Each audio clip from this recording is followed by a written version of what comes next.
northwest at about 20 miles per hour. So if you're watching us, whether it's online, on air, on social, and you have friends in the Drexel area, tell them to seek shelter immediately, because this is just to the south of Drexel, west of Valdez, not too far from the airport there, which is the Hickory Airport, which is there in eastern part of Burke County. So this is going to head towards Amherst, Gamewell, which is you go over into the Caldwell County line, and then moving to the northeast. So let me kind of pop back and forth between the velocity data and the radar data, and it's right there. It's clearly on the radar. We'll have to see if we get some ground truth to that. We've got a lot of spotters up in that area that usually will give us some good information. And I haven't seen any confirmation from the ground yet, but just based on the radar signature, I would be concerned that this is definitely producing a tornado, because it looks similar to the ones that have produced tornadoes earlier today. So this is heading across basically right around the Drexel area, just south of there. So Drexel Road, basically heading towards Bud's Corners Kitchen there, just to the south of Drexel Elementary School. That's the general area there along 70 where it would be traveling, and then heading towards Drexel. So it's going to move right towards the Drexel area, and then eventually up towards the Catawba River and the west end of Rodis Lake. That's the general vicinity that we're looking at right there. So let me go back to the radar, and I'm going to turn off. Yeah, it's very distinct little hook showing up there, and that's what we saw with the earlier storms this afternoon, that they had these, didn't look like a whole lot, but that's the little hook right there. And if I do a track on that to the north, you could see it moving through the Drexel area here any minute now. So if you're in that area, again, make sure you're seeking shelter. But if you're not in that area, but you know people that do, it's always a good idea to call and text them. And they may not be aware that there is a current tornado warning in effect for their area. As we always say, the best thing you could do is get to the lowest floor of your home, an interior room. That green room is where you want to be, the lowest level, and as many walls between you and the outside. Those walls are going to protect you from flying debris, and that's the whole point in these storms, is to protect yourself from the flying debris, as that storm is now right over Drexel when I look at it on first warn Doppler radar, traveling off to the north. So I'm keeping a close eye on the spotter feeds up in that area. Haven't got any ground truth yet. Likely this is going to be hard to see. The terrain up there is a little bit more hilly than what we had up in northern Iredell County. But again, this area is pretty populated here along Interstate 40. This crossed over the interstate just a short time ago. I'm going to go back a couple frames, and you can see that little appendage there was coming across 18 there east of Yellow Gap, crossed the interstate, traveled just to the west of Valdez, and now is on the east side of Morganton. So we're getting at the very edge of the radar display here, which doesn't bode well for detection. But just on the edge here, we do still see that brief area of rotation there, just over Drexel. Now it's heading towards the Chesterfield community. So this is going to cross over the Catawba River, and again, you may see that's the west end of Lake Rodis. It's technically Lake Rodis, but it's still Catawba River there. That's where the lake goes all the way back towards the west. So again, this would be traveling over the county line and into Caldwell County, and then eventually heading up towards Avery, and eventually back towards areas in Watauga County on its current track. Now, all these cells had me a little nervous this afternoon that popped up here across the Piedmont. I'll loop this, because all of them at times this afternoon has shown subtle hints of rotation. And then within this line, we definitely have seen some stronger rotation to the south, but the ingredients are there for development along this whole line. I mean, the parameter we look at quite a bit is called the significant tornado parameter. And honestly, the whole Charlotte area, the Piedmont, everything else is actually got some pretty high levels of significant tornado parameter, or STP we call them for short. So as this next line comes up, you can see it coming out of the upstate. I mean, look at all these tornado warnings. Right now we've got 1, 2, 3, 4, 5, 6, 7 tornado warnings in the Carolinas between these 3 separate lines that are moving up from the south. So we were really worried about this main line, but as we've seen with the storms up in parts of Alexander and Iredell County, those produce tornadoes, even a significant tornado up in Wilkes County and in Iredell County. And then the second line, which is kind of more broken, is one that's produced this tornado currently. That next line, if you're wondering, I've had a lot of questions in the Charlotte metro area and around. This next line should be up here sometime between 5 and 6 o'clock, maybe 7 o'clock, and then through the area, probably through the overnight hours. But the problem is we've got storms over us now, which means any one of these could pop up as well. So that's going to be a problem for the afternoon. So it's really about any time this afternoon, as long as we're on the east side of this track, that's going to continue to produce the potential for a rotation. This one looks to be moving a little bit quicker than our earlier storms. We'll go back to the velocity data. There's the circulation. It's basically, if I zoom in carefully here, we can go all the way down the street level. That's right on Amherst Road where the circulation is, and it's just the volume scan just happened, which is a new scan of the radar, just crossed over the west end of Lake Rotus. So that's what we're looking at. So this storm continues to move northwest around 20 miles per hour. So a little bit slower than earlier. It was moving about 25 miles per hour to the northwest. Now we'll see if they keep this warning up. I mean, the Weather Service is jam-packed with warnings. They've got numerous tornadoes on the ground in the upstate of South Carolina and eastern part of Georgia with this secondary line. And I'll show you what the problem is today. I'll turn the visible satellite image on. If you look over parts of the Charlotte area, and I'll loop this a couple of times, we'll turn the visible satellite in, you could see we've seen thinning of the clouds. So we've seen the sun come out in parts. And again, with the way the atmosphere is set up today, super saturated with moisture and a lot of wind shear, it's taking very little heating. We only have to slightly warm the surface up to see these storms develop. So even a 15, 20-minute break in the clouds is all it's going to take for these storms to develop a little bit more vertically. So even around the Hickory area, you see the storms back in that general direction. Need to pay attention to those because those possibly could begin to rotate with little or no warning as they move to the northeast. So let's do an updated track on this. And I'm tracking the actual rotation center, and I'm going to track it all the way up into the mountains here just to give you some timelines in case it holds together. So you can see it's heading towards Brown Mountain Beach, Chesterfield here at 254, eventually Upton and up into Avery County around 340 it looks like. Looking at, just got some report from our spotters in the Gamewell area in Caldwell. They're out looking so far, no confirmation on the ground, still looking at a radar indicated tornado. But the thing that we've noticed today, and this is common with some of these tropical systems, the base of the clouds is right near the ground, so there's very little gap, and this is why they spin up so quickly. If you've seen any of our video of the tornadoes that have touched down in Alexander, Iredell County on WCNC.com or on our Facebook or Twitter feeds, you could see that the base of the cloud is almost touching the ground.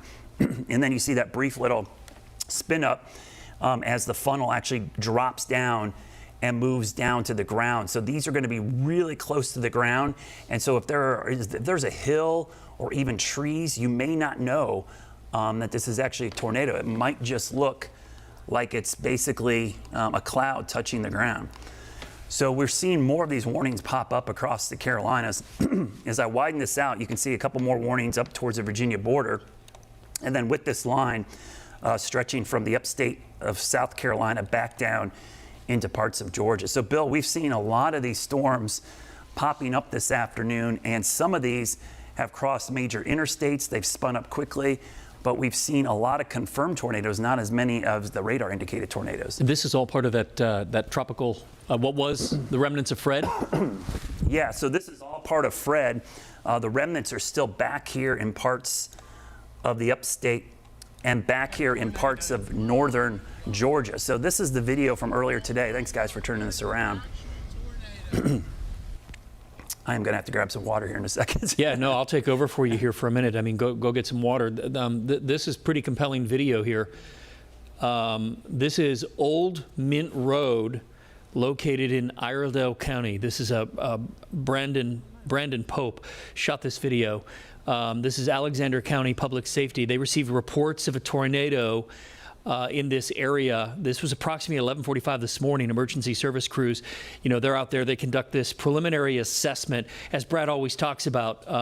They got to go out and they got to look at what's on the ground. I mean, the evidence here is pretty compelling and fairly affirmative, but no reports of any injuries or property damage. But a lot of trees down, a lot of storm damage, as you can expect from something like this. Brad, this is exactly what you like. This is what you love to see from spotters in the area, because they actually are the eyes and the boots on the ground for you. Yeah, they've been a huge help today, because at times we didn't have good radar view of any of these storms.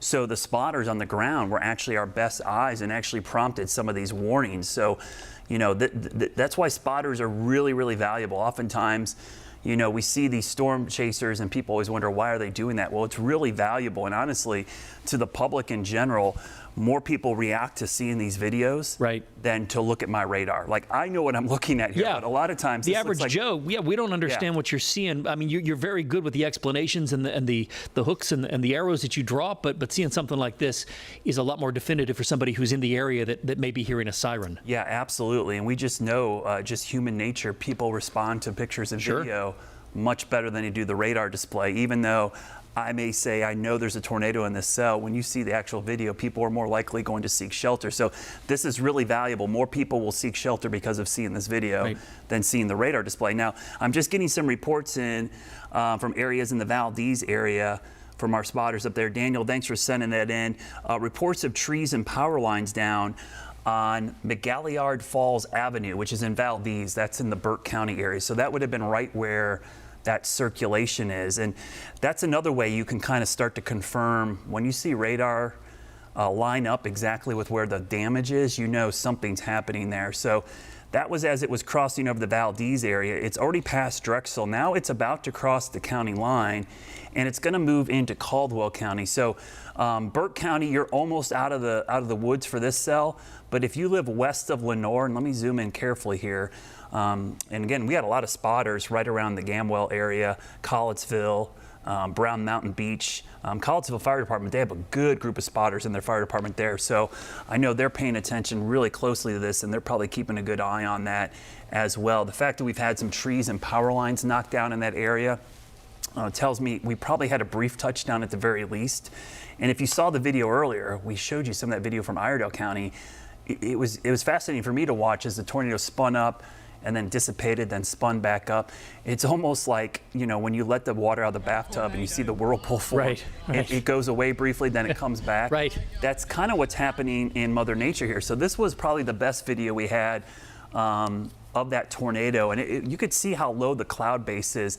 I mean, you see the lowering, but look at the clouds on either side. They're pretty close to the ground as well. And Bill, when I used to chase storms, that was one of the biggest parameters we looked at as well, how high the cloud base was, because the shorter the distance between the cloud and the ground, the easier it is for these tornadoes to spin up. Because if you have rotation in the storm, the shorter the distance between the storm and the ground, the easier it is for these to show up. And sometimes in the mountains, what happens is storms move towards higher elevation. That distance shrinks because obviously the ground's coming up because of elevation.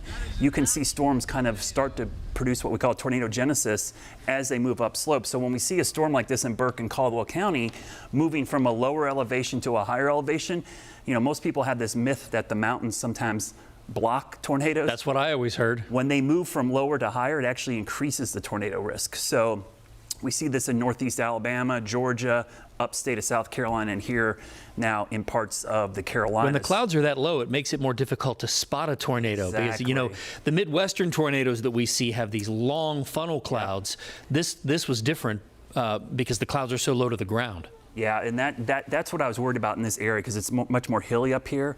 You're probably not going to see it. And if you don't have a clear view of the ground, you sometimes don't know if it's just a low cloud or if it's touching the ground. Remember, a tornado by definition has to be in contact with the ground. A funnel cloud is off the ground. So that's the definite one. I sometimes laugh at a tornado on the ground, but that's redundant, because it means it has to be on the ground if it's a tornado. So funnel cloud would be a loft. So sometimes we see funnel clouds or rotation in the clouds, but not touching the ground. Unless you have a good view, it's hard to make that call that it's a tornado. So that tornado warning is still up here for a little bit longer, but I'm wondering if they're gonna cancel this because the rotation is dissipated so much. This was supposed to go to 3:15? Yeah, I'm looking at, I have to switch. It's in this no man's land of radars here, which is kind of in between. So it looks like it's between Collettsville and Gamewell. There's some weak rotation in there, but the distance from the radar here, I'm looking at rotation that's probably up around 5,000 to 6,000 feet. And as we've seen, and we just talked about how low these storms are, most of this rotation is happening down in the lowest 1,500 feet. It's really close to the ground. So far, though, we haven't seen Literally almost flying under the radar. yeah, and that's what happens with the radar. You know, the radar has limitations. I think we get spoiled. Everyone has radar on their phone and doesn't understand that the limitations of the radar. The radar shoots out a single beam at a certain elevation, but because the Earth is curved, the farther away you get, the ground starts curving away and the beam gets higher and higher in the sky. So I said this earlier today, when you get far away from the radar sites, they're like cell phone towers. You're getting fewer and fewer bars as you get farther away from the Good radar. analogy. So when you're at the very edge, but the problem is your phone doesn't really tell you how far from the radar you're looking. It just shows you a radar return. Sometimes that could be at 5, 10, 15,000 feet, which isn't telling you what's happening at the ground. So these radars are spread out across the country.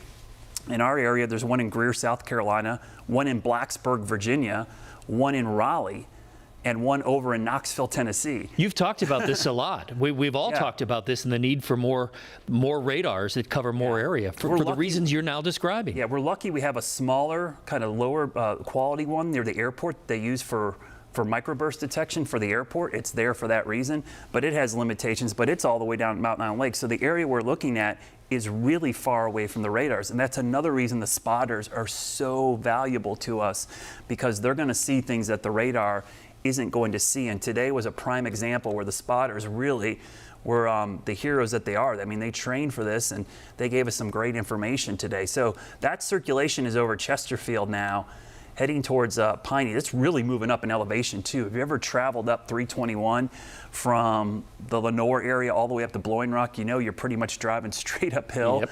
This is kind of where this storm is going. It's just west of 321. I'll show you Lenoir. It's on the right side of your screen there. If you keep going north, you'll see it moving towards the northeast. So I'm just, my computer's going crazy over here because of all the warnings, and just, this is out of our area, but I think it bodes saying this. There's a tornado warning for downtown Greenville, South Carolina, and that's a radar indicated one. And the reason I'm showing that for two, that's a big population center, and a lot of folks have friends, but that line back there, Bill, that's a line that'll probably be over our area after 6 p.m. tonight, maybe 6 or 7 o'clock. Is it moving in a northeasterly fashion? I'm Yeah. looking at that cell just west of Columbia. Is that what's going to be here? Yeah, so what's kind of deceiving here is the individual cells are rotating back into the remnants of Fred, while the whole line is only moving to the northeast slowly. So it looks a little deceiving. They're kind of like little tentacles that are attached back to Fred, and the individual lines are moving along it, but then the whole thing is only slowly drifting north. So it has to move north as Fred's remnants come north. So it'll take a while. It looks like it should be here sooner than that, but it's probably going to be closer to 7 o'clock, because I've been tracking that line since this morning, and when I started tracking, it was only near the Georgia border, and it's only made it into the upstate from now, and it was at like almost 3 o'clock. So that's the line we have to watch this afternoon. But see all these little cells? There's little tiny cells popping up across the Piedmont. They look like they're not that big a deal, but then you look at them closely, and well, I'm just glance at this. There's rotation right there on the Union Anson County line. So got to keep an eye on that one. So this one, there's no warning for this yet, but this storm is right here on the Union Anson County line, and I just popped that up for that very reason. There's a rotation right there on the radar. Now, explain to someone at home, what are you looking at to determine that? So what I'm looking at here, you may see at the top of the screen, we have away and towards. So the bright greens are towards the radar. Well, our radar site is up in that direction. The darker greens are still technically toward, but there's a little bit of an away movement there. So right there, that we call that a couplet. In between, that would be some rotation. Now, because the storm is moving so quick, the right side is always going to be a little faster, but that's the storm we need to watch very carefully right there, because just glancing at that, there's some weak rotation in there. And then we look at the storm in northern Union County, not as much rotation, but that's kind of why I glanced at that data, because that storm in particular, that's one of those ones we got to watch real carefully here. It's also got that kind of hook shape to it as well. So it's this storm I'm looking at. This is the Union, Anson County line. Right there's the county line. There's Wingate. Marshville's right here. Wadesboro. There's Monroe. Polkton, which is 218, comes down there.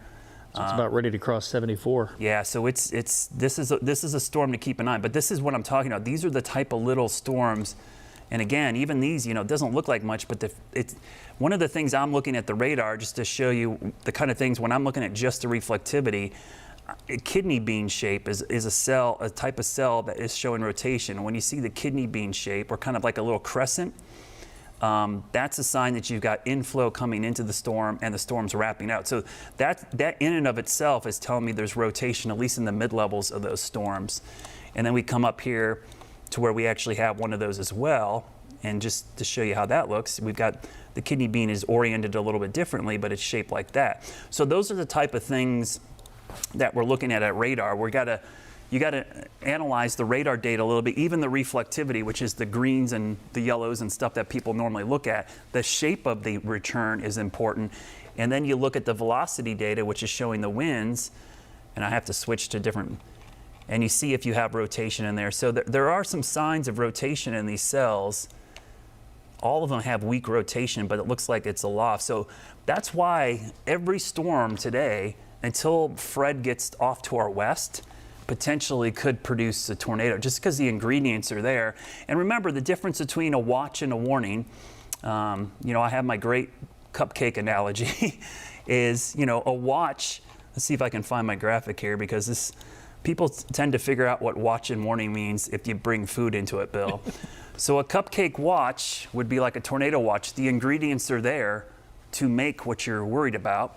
And then on the right, you've got a cupcake warning because there's actually cupcakes. So in this case, a watch is issued for many hours over a big area because the ingredients are there. Once a tornado is formed, it's either spotted by humans or it's spotted on Doppler radar. A tornado warning is issued for a small part of a county for maybe 15, 20, 30, 40 minutes. So it goes from watch to warning. Outlook, watch, warning is kind of the tier we go for. This is a good reminder. I mean, this is the remnants of what was a tropical storm. Yeah.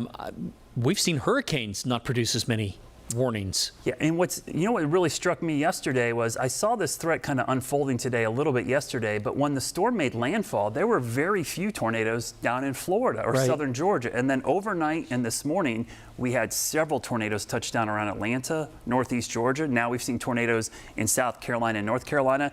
It kind of goes to show you that these tropical systems, we take them for granted that they're just coastal events. Right. But as we've learned all too well here, especially in Charlotte, with Hugo, Matthew, Florence, and now storms like this, that inland impacts are just as great sometimes. So this is going to be, based on just the number of warnings we've had, one of the more prolific tornado-producing tropical systems, and it was, I hate to say this, only a tropical storm, but that's why I hate saying that sometimes, because it's all about the impacts. The labels we give to storms sometimes are deceiving. It's really about the impacts. So, how long is this event going to go tonight?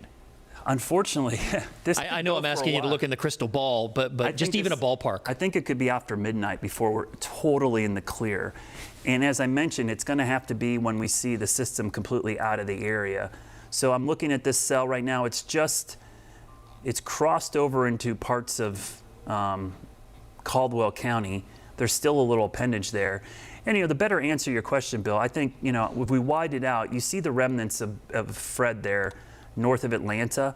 So basically, for us to be in the clear, we've got to get this thing right here to be up here and get away from us. Because as long as we're on the right side of the track, so if I do a track on this, if the storm tracks like this, anywhere on the right side of the track, which is all of us, has a risk for tornadoes. So we want to be down on the south side or the southwest side, and that's not going to happen until the storm is up in Virginia, basically. The circulation is impressive still. Yeah, it's kind of what we call lopsided. There's not much on the southwest side, but yeah, you can still see the outer bands, and that's what's driving these tornado warnings today, because that's what we call wind shear. It's wind changing direction over a very short distance. in parts of our area, the winds are coming from the southeast. You go down in South Carolina, they're coming from the south. And down in Atlanta, they're coming from the southwest. So the wind is changing direction over a very short distance. And if you get a thunderstorm to build up and tap into that wind shear, it can cause it to rotate. Well, you gave a good explanation of that the other day about why Charlotte Douglas will see ground stops and major airports ground stops because of wind shear. So I imagine this is going to be a very eventful day for the airport, meaning that if you have a flight scheduled today or tonight, you might want to call ahead and don't just go to the airport. Yeah, and remember, there's a lot of airports being impacted, like Atlanta, GSP, Columbia, Asheville. So all the area Probably airports, DC all as the well. It's all diversion ripple. Airports, start trickling down. And anytime we see one of these storms over any airport, it's an immediate ground stop until the storm is gone. And if that's 20, 30 minutes, that means every flight taking off and landing is now affected by 20 to 30 minutes, which you said has a trickle down. Where that plane was going, that airport's now affected. So I sometimes people ask me about the airport things, and I always hate answering that because there's so many factors. Other airports nowadays, shortages of people. Crews, right? Yeah, and so less planes in the air. Best advice: call ahead. Call ahead. Don't take for granted that your plane's going to be on time. My computer keeps going off. Thankfully, that storm looks a little tamer, but this storm near Greenville, unfortunately, is now observed tornado, which means it's a confirmed tornado on the ground in Greenville, South Carolina. So that's a storm we're watching. That's a huge population area. Sure it is. You may have a lot of friends and family in that area, but why it's important to us as well is that's lines coming up here. So when we see confirmed tornadoes to our southwest, and I know that line's moving up here, that's why. So there's a new tornado warning, Bill. Just had a new one for this second cell. So this is what we saw earlier. This is not the same storm. This is the storm to the right or the east. So this is in Caldwell County till 3:45. So this is near Sawmills, south of Lenoir. This is the storm right there. The radar is going to be right on the edge of it. Computer's going nuts over there. I have that siren on my computer normally to keep my attention, but today it's just going nuts because we've had so many warnings. So this is a second warning for Caldwell County, and I'll kind of point out. So this was storm number 1 right here. This is storm number 2. So this can be confusing for warnings because you have overlapping warnings. They're 2 separate storms.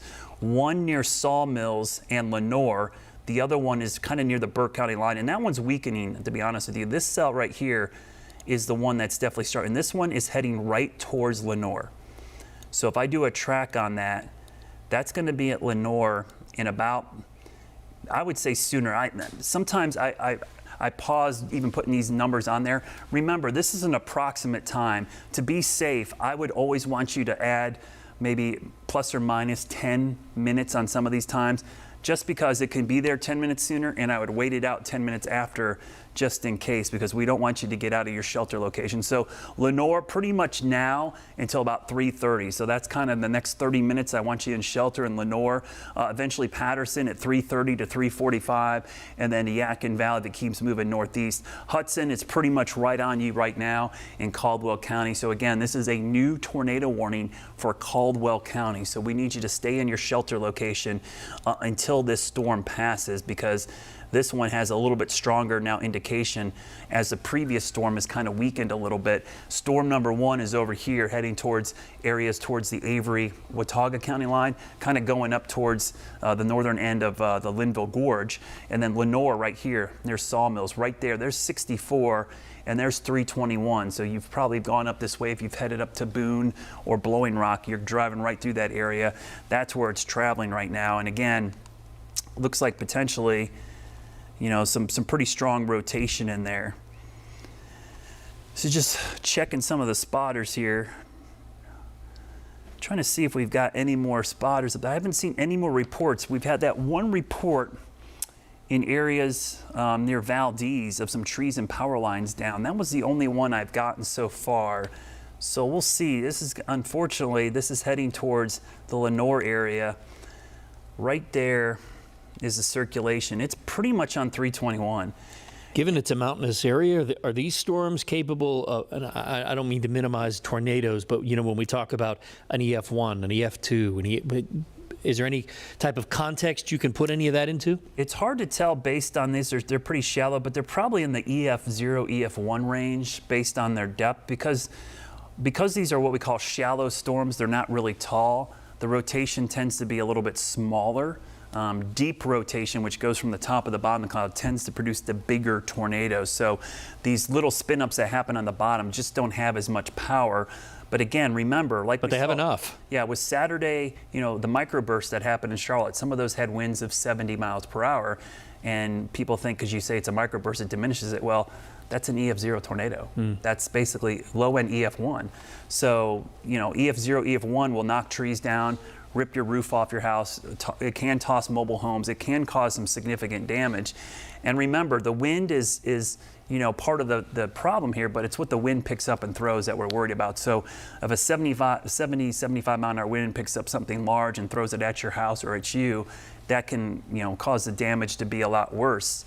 So we need to be a lot more worried about some of these storms, even though they seem weaker, but there's definitely possibly a tornado heading right towards Lenore, Bill. Yeah, we've got Dino DiBernardi on the phone with us, Caldwell County Emergency Management Director. Dino, thanks for being on the phone with us. What are you seeing up there? So far, we're just getting some heavy rain bands, some straight line winds, nothing indicating a tornado on the ground, at least that we've been advised of. Well, how do you... But mainly... Go ahead. Go ahead. No, go ahead. I'm sorry. We're mainly just trying to tell people to, plan ahead, knowing where to go. If you're called outdoors and can't get to a safe building as a last resort, try to get into a vehicle, buckle your seatbelt, or get to closest sturdy shelter. But right now, as far as what we're seeing on the ground is no confirmed tornado, just heavy rain bands, nothing significant as of right now. Dino, you'd probably agree that this underscores the importance of having a storm plan at your house so that you can put it into action when you need to, because emergency services cannot really go out during the storm. Yeah, absolutely. Having a NOAA weather radio, having a plan, a policy where you work, or if you're out in public, is key. There's not a lot that can be done, actively while the tornado is on the ground. But then, of course, the preparation before it is key for making sure you come out of it on the safe side. Yeah, Brad says we got a new warning. Yeah, I heard your phone go off there, so I know you got that warning as well. You could see the new warning. This is for parts, it looks like just to the east of the second warning. So this is parts of Alexander County and Caldwell County. So this is a third tornado warning, which is in effect now. And again, we were watching this cluster. Remember, I said, I got to watch all of these. We've got 3 separate storms there now. So I'll have to number these again to keep you informed. That's number 1. Storm number 2 is near to Lenore, and storm number 3 is west of Taylorsville and Little River. These are all moving in this general direction, though, back towards the mountains. So they're all moving in the same direction. But boy, man, I hate when we have warnings overlapping because it makes it confusing. Your phone's going off and you're probably wondering, I just got a warning. Is this the same storm, different storm? These are 3 separate storms, Bill, lined up from west to east. So likely these cells converge or no? Hopefully not, because that tends to produce a larger tornado. So hopefully we'll keep these things separate, because right around the Ellendale area near Little River, looks like we've got some rotation there. That's moving towards Caldwell County. So, here we are. Caldwell County has a warning, 3 separate warnings for 3 separate storms right now. All 3 of these. Dino's still on the phone with us. Dino, what, are you seeing anything different out your window? Obviously the storm systems are picking up, but it's mainly what we're seeing from the windows here on the eastern portion of the county. I know the initial warning did come on the western portion, but the heaviest bands are on the eastern portion. That would be Kings Creek, Little River, Grace Chapel area towards the Alexander County line. I would imagine you're set up there, you're in a room without windows, or where you operate from. Yes, sir. We're on the inner portion of the EOC, so there's an exterior window line, but the EOC, of course, is on the inner portion of the structure itself. Yeah, it looks like that storm is moving. It's about 6 miles west of Taylorsville, moving northwest at 25.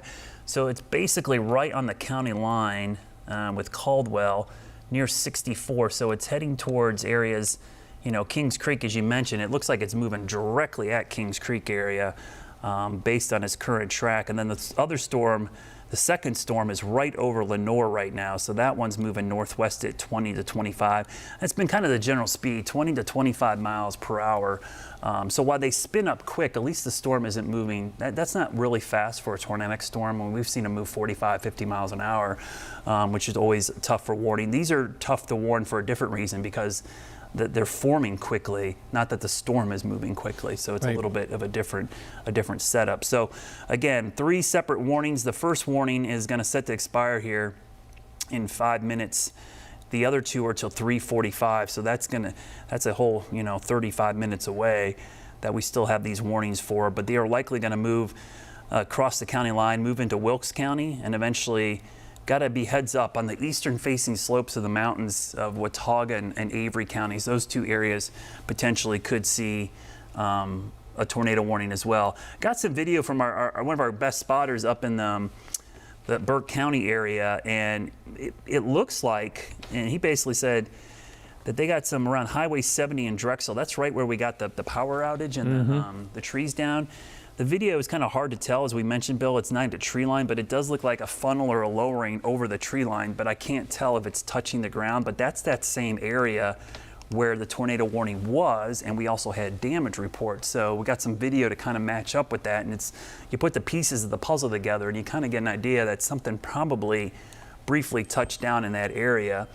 So I'm starting to see a couple more reports of some trees and power lines down in the Valdez area, but that was from the first storm. So far, not much from Caldwell County, so that's a good sign, Bill, that we're not, because this one's moving right over Lenore. If that's over Lenore, we would be getting some damage reports. But again, stay in your shelter. There we go. So that's from Scotty Powell. This is from the Valdez area. Thanks, guys, for flipping that around quickly. You can see, Bill, it looks like there's a funnel there, but as I mentioned earlier, I can't say that's a tornado because I can't see all the way down the ground. Sure. The trees. But that's in the exact location near Highway 70 in Valdez where we had trees and power lines down. So my suspicion is, if we go survey that after the fact, there might be some damage there. But that's the kind of view that's making it tough to see some of these, and how low the cloud base is really shows you what we've seen. The fact that we've had some clear video today has been pretty impressive. Some of the videos out of Alexander and Iredell County are clearly tornadoes on the ground. You can actually see all the way to the surface. Well, this is hard to see during the day. I can't imagine at night. Oh, That's concerning. Yeah, and that's why that main line coming up through the upstate is one I would really have to watch, because that one could be right around sunset time. Kind of expected this earlier, but I just want to show you they're going to expand this tornado watch. I don't know why it wasn't expanded earlier, to be honest with you. I'd love to give you a good reason, but I would just say everybody in our viewing area is technically it should technically act like they're in a watch, basically, just because the ingredients are there. But I just got a text from the Weather Service. They're going to expand that watch, it looks like, into the metro, which is going to include Gaston, Mecklenburg, and all the surrounding counties. So just wanted to give you a heads up on that, because I do anticipate that watch being extended until 7 o'clock. And that's mainly because this line down to the south is still moving in. Sounds like it's going to be a raucous night of weather. Yeah, this is going to be, and looking at that line, and this is just to give people a heads up, we've got two more tornado warnings down the Midlands of South Carolina. That would head up towards our area probably around maybe 6 or 7 o'clock. So Dino is still on the line. So all these storms moving through that area, Brad, once these move through, they're not out of the woods, because this is going to repeat itself again a little bit later on tonight. Yeah, there's going to be several waves. And then the other concern for Caldwell County is the flash flood risk, especially for the upper part of the county on the escarpment there, where we're going to probably see some decent runoff, because all these storms are banking up against the mountains, and it's pouring, and that water's going to flow downhill. So we're going to have some saturated soils. That main line coming in later tonight could also pose a pretty significant flash flood risk. Dino, you seeing any flooding in that area, or at the very least maybe higher rivers and streams? There has been some localized flooding in the low-lying areas, traditional areas, Mortimer, Edgemont, Collettsville area, especially around Wilson's Creek. But the main thing we're just trying to, and I'm going to have to jump off here to cover some calls, but the main thing we're trying to get out there is just obviously be prepared, make sure you've got those weather alert radios, stay aware of those weather conditions, stay in tune to your local trusted weather service and sources, and then know where to shelter. And that covers everything you guys just said as far as tornadic weather, severe thunderstorms, as well as floods altogether. So stay safe, turn around, don't drown, never cross a flooded stream or a roadway, and we'll be there if you need us. All right. Definitely let us know if you hear anything. Yeah, Thank you. Dino DiBernardi in Caldwell County, thank you very much. Appreciate you hanging with us here on the phone. Yes, sir. Thank you. Yeah, they're going to have a busy night tonight. Those the emergency managers have been preparing for a couple days for this, and they're the most prepared. I mean, I've worked with several of them, and it's amazing how well prepared they are. They know the areas, especially the flood area. He mentioned Wilson Creek area. That place floods quite a bit in that area, so I know they're going to be over that. And then they got to worry about these tornadoes because we've got 2 continuous warnings here, 2 separate storms. You can see the arrows are actually pointing to the specific storms, which gives you a good picture. So we've got a radar indicated tornado on the left for Caldwell County until 3:45, and we've got a radar indicated tornado warning on the right until 3:45. That includes a small part of western Alexander County and then a big chunk there of Caldwell County. Now those purple boxes you see flashing, those are what we call polygons. That's the warning. We don't warn for the whole county. You warn for the specific track of the storm. And so I've had several people say, you know, hey, my phone didn't go off with these warnings. If you don't live in that box, you're not supposed to get the warning. So we try not to over warn you. So it's actually a good thing if you're not in that box, you don't get the warning, because we're not trying to warn for the whole county, because you may not be impacted in the other part of the county. False alarm rate is just as bad as no warning in some cases, because then people start ignoring the warning. So if you're in those purple polygons, we want you to take these warnings seriously. But even within there, you can see the storm is passed. So the southern part of these polygons, you know, they will cancel these out because the warning is pretty much over. And now you're looking at the upper part, the Yadkin Valley area. These are going to, I think you're right, Bob, these might collide here in a second. And this is either going to do one of 2 things. You're going to get one solid storm, or they could actually even disrupt each other. But right now, they're moving kind of independent of each other. The Kings Creek area, the Yadkin Valley and Patterson area, and they're kind of overlapping there. Let me look at the velocity data real quickly. There's weak rotation in there. It's not off the charts, but the thing about tropical tornadoes, that they just don't look as impressive, and that's why they're always tough to forecast and warn for, and the spotters become important. Again, I want to show you again that storm that was to the south that's dissipated a little bit. It's now near Marshville. Did get one spotter who said they were out there. It did look like a lowering was trying to develop, but then it went back up and nothing happened. So that rotation thankfully stayed off the ground, which is what we want to hear. So we got to watch these storms down across the Charlotte area. They seem to be dissipating a little bit. The only 2 storms we have right now are the 2 warnings, and those are for the foothills. But back to the southwest, you know, the whole thing is looking forward is to give you a heads up. This main line back here is still got warnings for it, and I'm going to put that in motion. So this line right here, you can see it developing here. This is going to move through between now and probably 7 or 8 o'clock. So, Bill, that's the strongest line. That line, believe it or not, has produced tornadoes for about the last 20 hours, down into Georgia, up through northeast Georgia, now into the upstate and Midlands of South Carolina. And that's why, you know, eventually up here we would be worried that there could be additional warnings tonight. And when you showed that graphic about the watch and you said the ingredients are all there, what ingredients are you talking about? So the main ingredients we're looking for, and you can see the watch being expanded east, so we're adding more counties over time here. The main ingredient that we look for a day like today is wind shear. The wind shear is the wind changing direction with height. Now, wind shear in and of itself, you know, if you're a pilot, you don't want to be anywhere near it, but we get wind shear on every single day. If you get storms that get developed vertically, which I mean, you know, tall storms, to tap into that wind shear, that's where you have problems. So what we looked at today was we saw the sun come out briefly. It doesn't look like much, but if you look east of the circulation, there's breaks between the bands. So the sun was able to come out. That heating allows for storms to get taller. And that means then you got the instability, which is the fuel. You've got the wind shear. So now you've got the ingredients you need to get tornadoes to develop. So those 2 ingredients coming together really produced a lot of this today. And there's all this moist air coming up from the Gulf. Warm, moist air is the fuel for these. It really feeds these storms, and the fact that we've got tropical moisture means the air is really buoyant. It doesn't take much. That's why I said, like you asked earlier, was a good question. You know, how much sun do we need to be a problem? Day like today, 15, 20 minutes of sunshine is probably all it takes. It's not like a normal day where we need hours and hours. Because the atmosphere is so saturated and amped up, It's like a big sponge that's full of water. You barely got to touch it to squeeze some of the moisture out. And today, that's all it takes to get a storm to form, is you just barely touch it. And that touching is the heat. The heating of the day just bops up a little storm and produces that. So again, these 2 warnings are in effect for another 25 minutes here. But I tell you what, I think they're going to be out of the warning areas here shortly. These are pretty lengthy warnings. At times these spin up real quickly and then spin back down. Looking at the radar, the ones near Patterson, that's storm number 1. Looks like it's right there between the Yadkin Valley and Patterson, and then Kings Creek area is where the other circulation is. So this is moving over some pretty mountainous area, which means it's probably impossible to see these. There's just no way you're probably going to see this moving through the terrain that you see below them, because that terrain is going to block. The clouds are basically sitting on the mountain, so you're not going to see much at all. And this could be dancing around. It could be dancing around from ridge top to ridge top, or down in the valley, then lifting.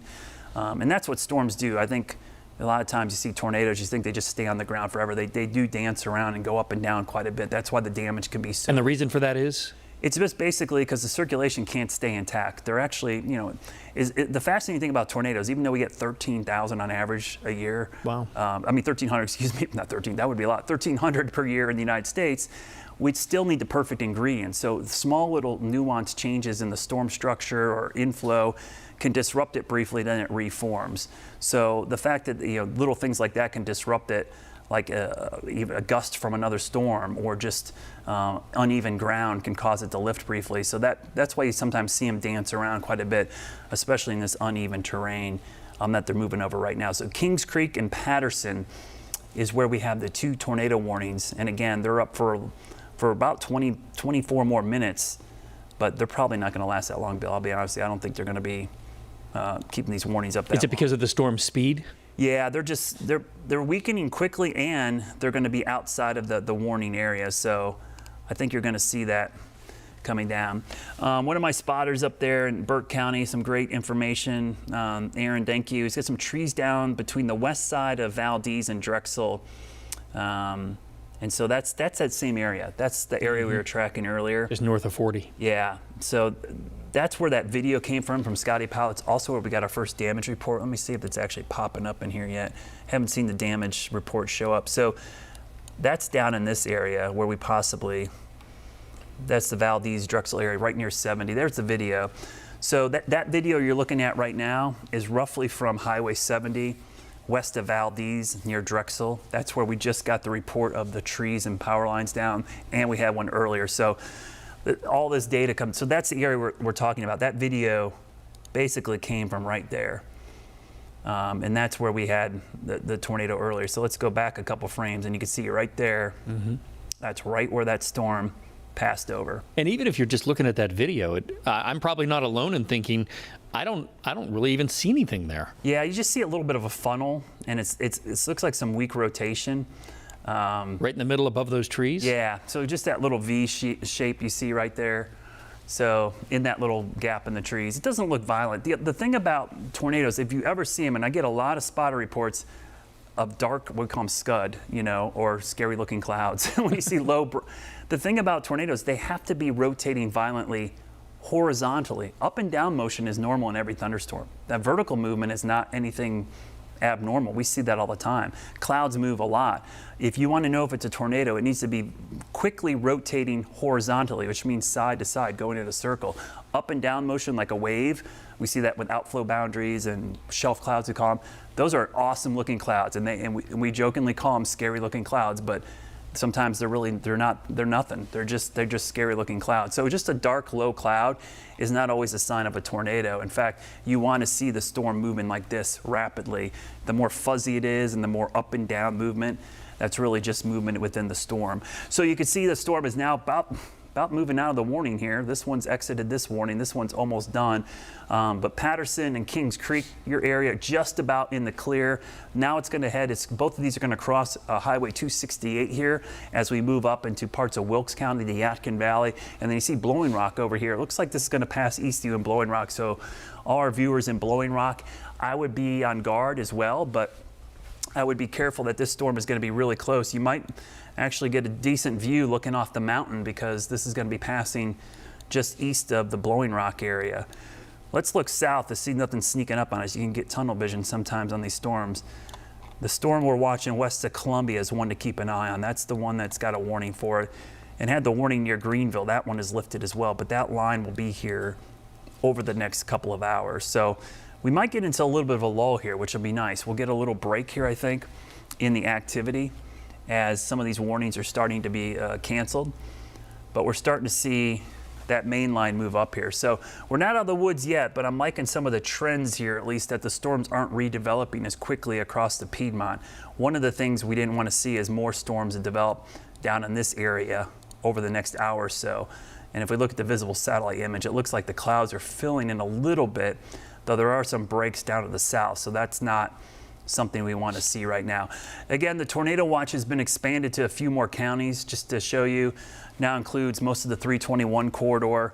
It's weird. It comes all the way up to Mecklenburg County, but it does not include Mecklenburg County. It includes Lincoln, Gaston, York, and Chester County. Now, they could easily expand this, just keep moving the counties off to the east.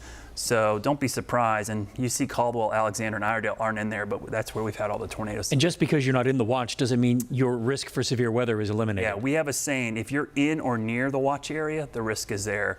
Remember, the weather has no idea there's a county line there. Right. That's an arbitrary thing that is drawn by us.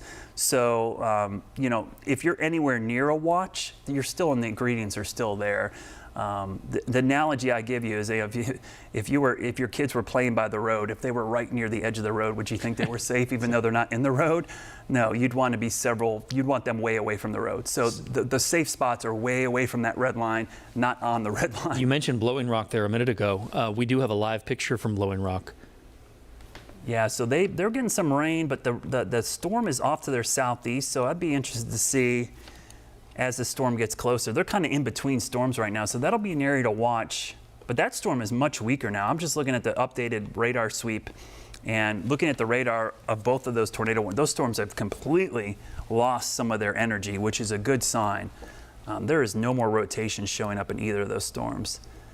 So we'll switch. I'm going to switch to the other radar here just real quickly. We'll switch to the Blacksburg radar and see if we see. Okay, there's a little rotation. This is a different view of the radar. So I switched to the radar out of Blacksburg just to give a different perspective. So this is looking into Wilkes County. It's actually across the county line, but there is some rotation right there. And you see the reds and greens kind of next to each other? That's rotation right there. So there is some rotation actually in Wilkes County. It's out of Caldwell County. And if you're wondering, because we switched radar locations, the red is actually winds going away from the radar, and the green is wind going towards the radar, because remember, the radar is in the upper part of your screen. It's up in Blacksburg, Virginia. Mm-hmm. So that rotation is showing up there. So there's some rotation showing up there based on the radar out of Blacksburg. So, and back here towards Blowing Rock, it's kind of tough to tell. I'm going to switch back. Yeah. So it's showing up on a couple radar sources. That Wilkes County, there might be a new warning issue for Wilkes County. And I know that's technically not in our viewing area, but we have a lot of viewers up in that area. And this would be the second tornado if it does touch down in Wilkes County today. So that would be another storm to keep an eye on up in that area. So far, let's see. So one has already expired and you got two active. Till 3:45. That's why and you can see the storms are going to be out of the polygon. So we might end up going back to programming here, depending on what you guys want to do. If these are going to be gone here in the next couple of minutes, this one in Wilkes County is really the only one that really is of concern. Caldwell County and Alexander County, you're in the clear right now. So I can give you the all clear in Caldwell and Alexander County. And I say for now because we might see additional storms develop back towards the south and east. But heads up in Wilkes County, for viewers up there watching online, or if you're still watching on us over the air, there is some rotation in this storm right around Mount Zion, west of Ferguson. This is traveling northeast, so that rotation is showing up right there. It's pretty broad. We're looking really far from the radar, but the fact that that's still showing up there is a pretty good indication that we've got some rotation in that storm as well. I'll go back to the velocity data from Blacksburg, and you can see between Mount Zion and Ferguson there's definitely some broad rotation showing up there as the storm is kind of moving off to the north and east. So we'll see if they issue. So you can see the warning polygons, the purple. They have completely exited this area here. So we can give you the all clear. This is all clear here, right there. So you guys are all in the clear from Patterson to Lenoir to Kings Creek. The only area really left is kind of the southeast corner of Watauga County and now Wilkes County as the storm is moving up into Wilkes County. But the warning's got 15 more minutes, but the storms are out of the warning area, Bill. So we could probably give you the all clear from there. We're going to keep an eye on these storms for the rest of the evening, see if we see any more developing. Of course, we've got the news coming up today at 4. We'll have complete coverage there. We'll be on through 6 o'clock as well. And by that time, we're probably going to see that second line heading up this way, Bill. Yeah, so people should be prepared and get ready. Yeah, we're going to return to your programming already in progress.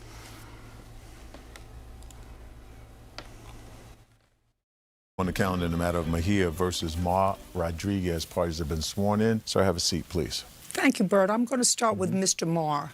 Mr. Marr, this is your wife. Do you have children together? Yes. How many? They're 3 boys, stepkids. So they're your wife's children? Yes. Do they live with you? Yes. How old are they? One is about to be 17. The other one just turned 14. The other one just turned 15 on February 14th and 13th. And how long have you and Miss Rodriguez been married? We've been married for 1 year and 2 months, but we were together for a total of 5 years, Your Honor. What kind of work do you do, sir? I'm an over-the-road truck driver. And what about your wife? What kind of work does she do? She is currently unemployed since COVID. Miss Rodriguez, what kind of work had you been doing? Yes, Your Honor. I was working as a sandwich artiste at Subway and Family Dollar as a cashier. And when did you cease working in either of those jobs? I What believe month? the beginning of January, I had to leave Family Dollar because it was too much work for me. They were having me work crazy amount of hours between there and Subway. And with Subway, I left in March, like the beginning, right where like pretty much COVID hit. And other than your husband's income, do you have any other source of income? I pretty much support me and my kids before I met my husband with my SSB, my survivor spouse benefits. I was a widow before I met him. And you still get those benefits? Yes, ma'am. Okay. In total, what are those benefits? It's around 1,700, so A month. yeah. And Mr. Marr, are you paid by the week or Weekly, yes. bi-weekly from your job? Weekly. Weekly. And how much do you earn a week? This particular company, I make $12.50 a week. Okay. Now, this is what the case is about. Mr. Mejia, the defendants lived in your home for a period of 3 years. According to you, you started to have difficulty Yes, Your Honor. with them at a certain period of time when they didn't pay rent in August of this year. And one of the claims that you have is that they owe August's rent. That's correct, Your Honor. And how much was their rent per month? $1,050, Your Honor. Okay. And was their rent the same in December? It was, Your Honor. Do either of you, Mr. Marr and Miss Rodriguez, have any valid reason why you did not pay rent in August or December? Since you both clearly have sufficient income to pay the plaintiff your agreed rent, I'd like to hear the reason why you didn't. August was something that he had told me about COVID. He said over the phone to me that I would not have to pay him for that one because I was struggling financially from the amount of bills I have to pay for, because we have actually a large amount of bills as far as car payments, electricity, and all that stuff, and kids' food, and taking care of them. Since COVID, it's been pretty rough. And so he had said Okay, well, is that your reason? for August, yes.